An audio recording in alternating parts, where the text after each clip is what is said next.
Chapter 7, The Job. By the time the lift rolled up to Cameron's house, Memphis had a knot of nerves settling in his stomach.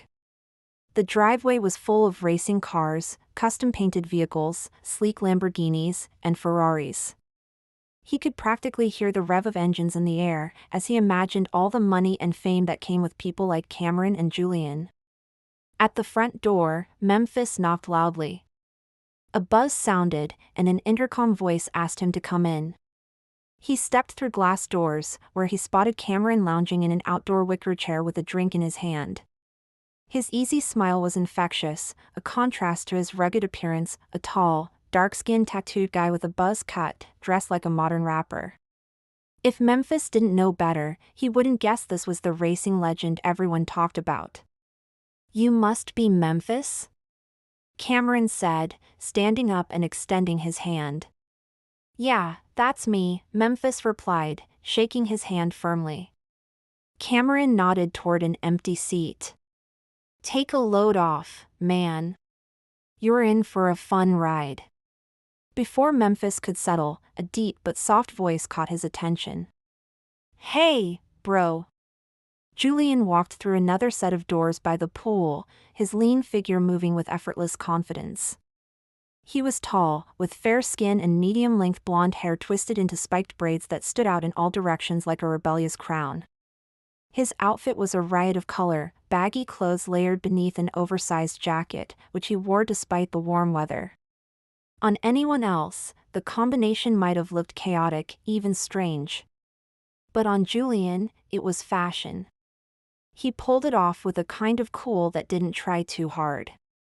Memphis stood up again and greeted him with a handshake. "I'm Memphis," he said. "Cool, I'm Julian." The three sat down and went over the details of the event. Memphis learned the gig was a charity event, something Cameron and Julian's wife had organized to show their more charitable side to the public. As Cameron explained, Memphis realized the event was big. Big enough that he could see why people like Cameron and Julian were always in the spotlight. It wasn't just the cars, it was the way they carried themselves.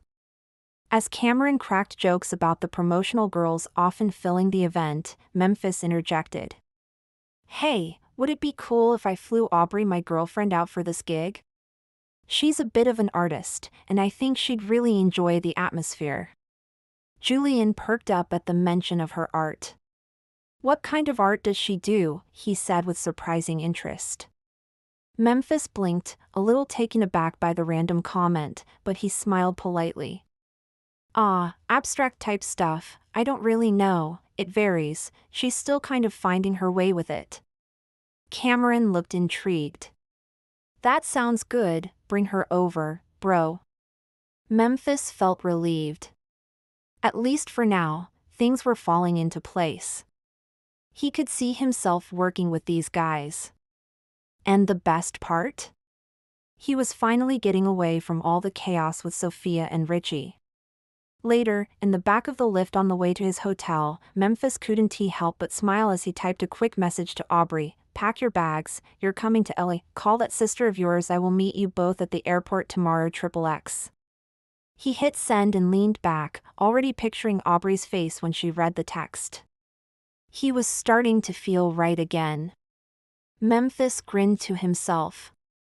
He knew Aubrey would need a bit of extra encouragement for the trip.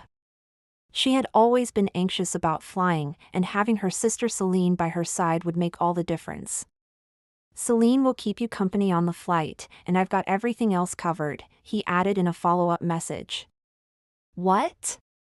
Are you serious?" Aubrey replied. Memphis started typing. "I'm looking at flights for you and Celine now. The meeting with Richie today, it was about a new gig.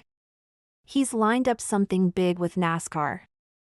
The guys in charge are keen, and they've agreed to fly you both out." He tapped quickly and scrolled through flights. "There's a non-stop out of New Orleans at 8 a.m. tomorrow. I'll meet you at LAX by midday." The three dots blinked. Then her reply came. "OMG, yes. I'm calling Celine now to sort our bags." Text me the flight info as soon as you book.